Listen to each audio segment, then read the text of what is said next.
Republican U.S. Senators Lindsey Graham and Bill Cassidy have proposed a new health care bill aimed at repealing the Affordable Care Act. Colorado Senator Cory Gardner is still undecided on the bill as we make this taping on Friday at noon.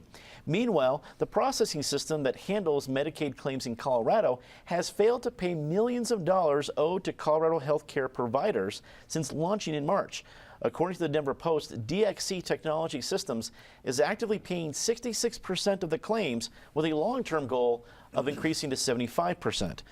David, I don't think many people have the option of currently paying 66% of their bills and the long-term goal of paying 75% of their bills in the future.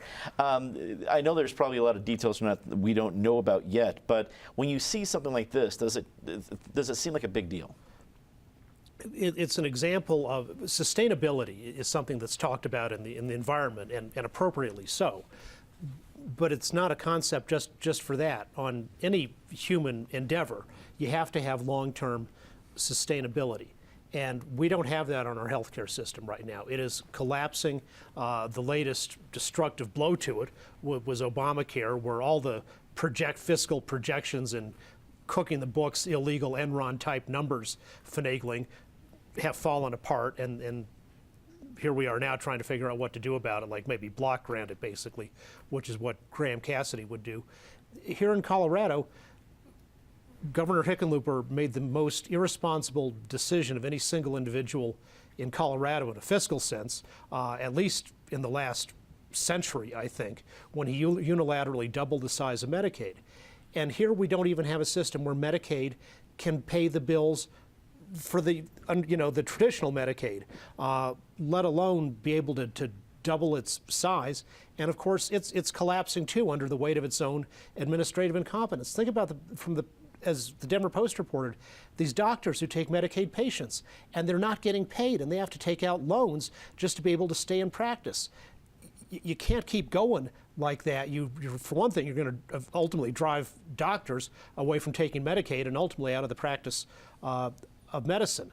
And the Bernie Sanders proposals of Medicare for all, you can call it that, but what it's going to turn into is Medicaid for all, which is low-cost care, a terrible billing system, tons of fraud, and worse health care across the board.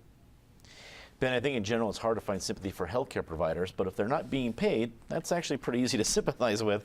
It seems like we're asking for trouble. What do you think?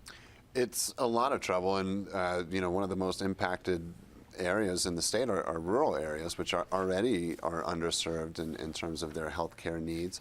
So this is a massive problem, and to have only 66% of their claims being paid is just unacceptable. 75% is not really much better. They need to be able to operate, essentially, no pun intended.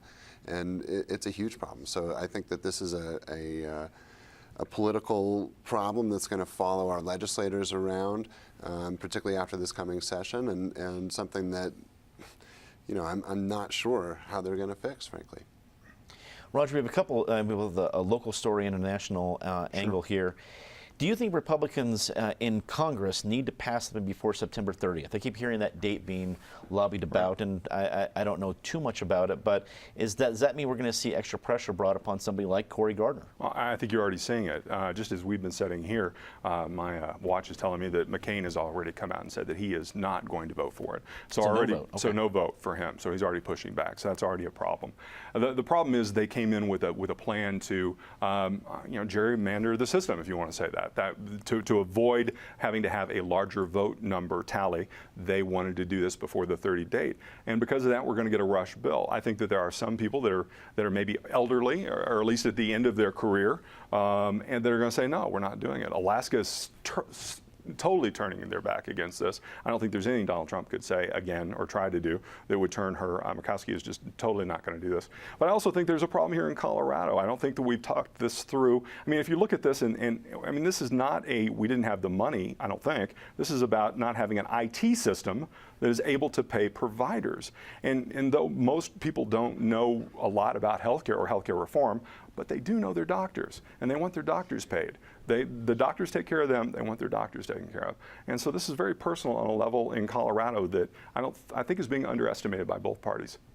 People have skin in this game. Roger, that was great analysis. I just want to make a note that if only a year or two ago we had somebody come on and say, my watch just told me something, it would have been reacted to in an entirely different way than we do right now. There's just something about 2017 that's just a little bit different for the show. I just wanted to say that. Patty, wrap up the topic for us. It's not a great week for state agencies or computer systems. Well, the problem in Colorado shows just what the unintended consequences when you think you're dealing with Obamacare in this case. You think you're coming up with the right system for the Coloradans. Obviously, it didn't work, especially if we can't even get the computer system to handle it. So multiply that by 50 states with everything else that's going on now in Washington. We think there's supposedly another fix where no one's really talked about it.